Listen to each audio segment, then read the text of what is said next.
President Judicial Watch with this special Facebook Live update you on new Clinton emails that we've released today and some astonishing news from the State Department and the FBI about yet new Clinton emails no one's seen. Let's go to the court hearing this morning first, where we learned that the State Department has at least 14,900 Clinton emails that Mrs. Clinton either sent or received that she did not turn over to the State Department, yet were recovered by the FBI. That means the FBI either, I think, pulled these deleted files off her system or found the emails elsewhere. But these are emails, obviously, Mrs. Clinton didn't want anyone to see, and now the State Department wanted forever and a day to turn them over. Didn't even want to begin turning any of these new emails over until October. This is despite them having received them back in July. And the judge said, well, hold on a second. You can have another month to look at them, and then you have to come back to me in September 22nd or 23rd and tell me when you're going to start producing them. And so obviously we're going to push to get as many of these emails, if not all of them, released prior to Election Day.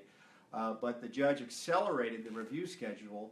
I tell you, if Mrs. Clinton had her way, we'd never see these because evidently she deleted them. And secondly, if the State Department had their way, we'd never see them in a way that would cause any issue for Mrs. Clinton, because they wanted effectively to delay much of the production of this material until after the election. So a big victory. We still don't have any emails yet, and you can bet the State Department is going to think of other ways to stall and delay.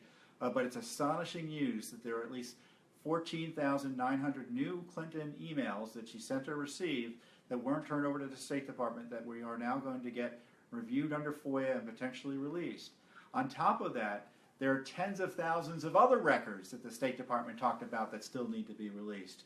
So who knows what's in there, but there needs to be, obviously, court pressure, which we're trying to bring to bear often effectively, about public pressure to get all this information out to you, the American people.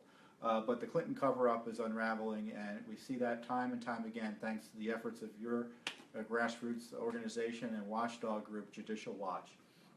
But that's not the only important news, because we have another astonishing group of emails given to us out of the email account of Yuma Abedin, who is Mrs. Clinton's Deputy Chief of Staff, who is working for her at the State Department, yet using this ClintonEmail.com account to conduct government business.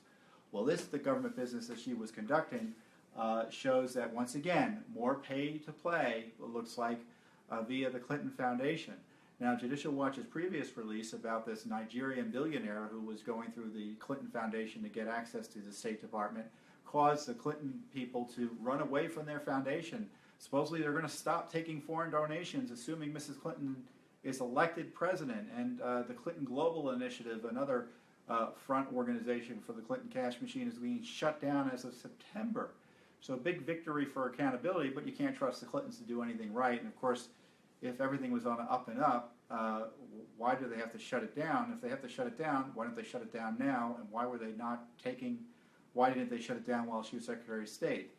But you can see why this is a big issue, because we have new information today, 725 new documents, pages of new documents, previously unreleased, that show that some of which show that the Crown Prince of Bahrain went through the Clinton Foundation's Doug Band to get a meeting with Hillary Clinton, because the Crown Prince couldn't get it done through the regular State Department channels. Now, the Crown Prince of Bahrain also happened to pledge $32 million in commitments to the Clinton Global Initiative, or whatever, I think that's what it's called, the Clinton Global Initiative. Forgive me, I get the Clinton fronts confused every once in a while. There are at least 20 new Clinton emails that she didn't turn over to the State Department in this batch as well.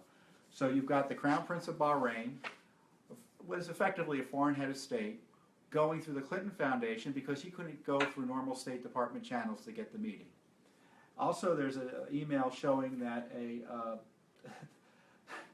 that Doug Band, the Clinton Foundation executive, went to Yuma Abedin to try to get a visa for members of the Wolverhampton UK Football Club, which evidently is owned by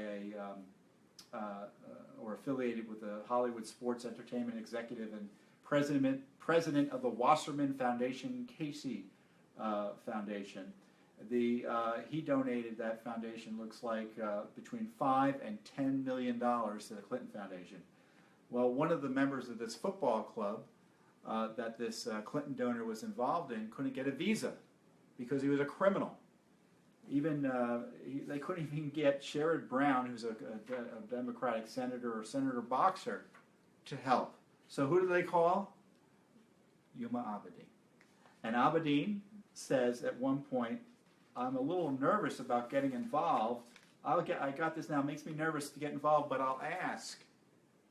So even Yuma Abedin knew something was not right doing this. And Doug Mann said, well, then don't ask. But of course the damage had been done, and evidently something was done, or at least there was special consideration given in exchange for this Clinton donor to the Clinton Foundation. And of course there are a bunch of other emails like this from the Wasserman Foundation.